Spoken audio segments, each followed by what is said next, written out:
My name is Cody Haddad. I'm the Director of Development here in Dartmouth. I'm joined today by Sean McGinnis, our Town Administrator. Hey Sean, how are you? I'm good, Cody. How are you? Good. So today we're going to go over the Fall Town Meeting warrant.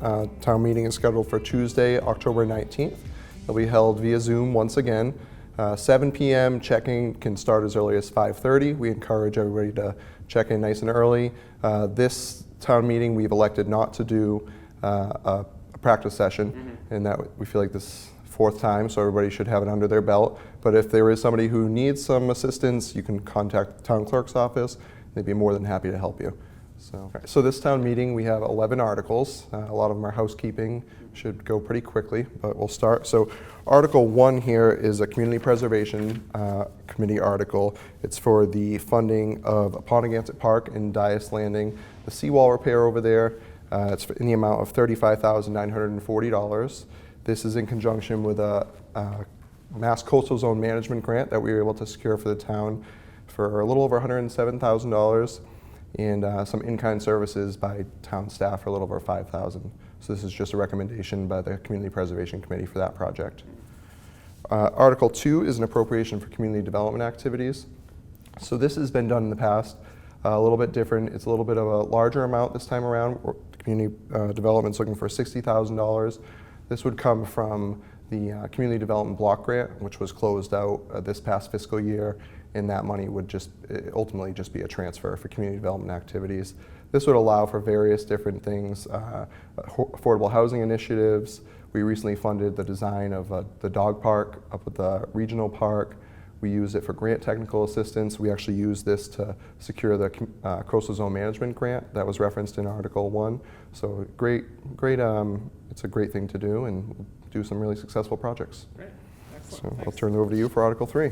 All right, so Article 3 is an appropriation to the Stabilization Fund. As part of our annual audit, the auditors this year have recommended that our Stabilization Fund be 10% of our revenues. Generally, it's been 7.5% as part of our financial policies. The Select Board and the Finance Committee voted just recently to increase this Stabilization Fund from the 7.5% to 10%. And in order to get to that 10% this year, we're going to transfer $1,150,000 from surplus revenue for the purpose of supplementing the Stabilization Fund for this policy. So it is hoped next year that this will get us partway to the 10% requirement of our new financial policy, and hopefully for next year we'll be able to encompass the rest. So that is that article. Article 4 is contract term for police body-worn cameras. The police department has received some grant dollars to implement body-worn cameras. Many of the vendors have maintenance and equipment contracts. Generally, the town does a 3-year contract, but many of these body-worn camera companies like to encompass a 5-year contract because the contract includes the cameras, the data storage, the editing, replacement of the equipment on a 5-year cycle. So it benefits the town greatly to have a 5-year contract. So this is just for the contract term. The vendor for the cameras has not been determined yet. Oh, very good. Article 5 is appropriation for engineering design of a small boat marina at Dias Landing. So this is actually a second part of the feasibility study that was done at Dias Landing. The feasibility study that was also funded partly by the Seaport Economic Council. That was concluded, and it was deemed feasible to move forward with a small docking facility. So that was recommended by Waterways and approved by the Select Board. So this is that next step to move forward with the ultimate design of that facility. The plan for this would be to move forward with a Seaport Economic Council grant. That grant does require a 20% match, so we're estimating the total project to be about $50,000, which is where this $10,000 match comes in, and that's what we're looking for in town meeting. All right, excellent. Next article, Article 6, is acceptance of the Capital Planning Committee report and funding of the FY 2022 capital plan. This will be funded from the following: $1,101,273 from surplus revenue, $326,667 from the SOAR Enterprise retained earnings, $40,917 from the Water Enterprise retained earnings, and $26,000 from the Stabilization Fund for Dartmouth Cable Television, DCTV. The items on here, I'll go through them quickly. The first is a town government multi-use digital mobile radio system of $69,717. This radio system will provide some redundancy to our existing system, but particularly it provides it for park and rec, and it can, non-emergency departments, and also can also be council on aging and emergency management. This is required by OSHA, so we are implementing that at their requirement. The Dartmouth Public Schools, they have $150,000 for furniture replacement. That's an annual replacement. And they have 3 vehicle replacements for $160,000. The vehicles are in technology, food service, and courier. The DPW Engineering Division is replacing 1 pickup truck for $35,000. The Highway Division has $400,000 for roadway maintenance and improvements, and 1 34,400 gross vehicle weight dump truck with a plow for $161,500. The DPW Construction Division is funding a F-250 4x4 dump truck for a total of $58,500. And the DPW Store Enterprise Fund is funding engineering and installation of sewage grinders at the North Pump Station for $315,000.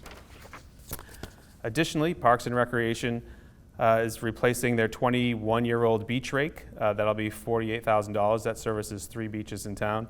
And they're also replacing 9 doors at Apponeonset Park due to their being so close to the water, they become rusted, so they need to be replaced. The Council on Aging is replacing 3 HVAC rooftop units that need to be replaced for $37,639.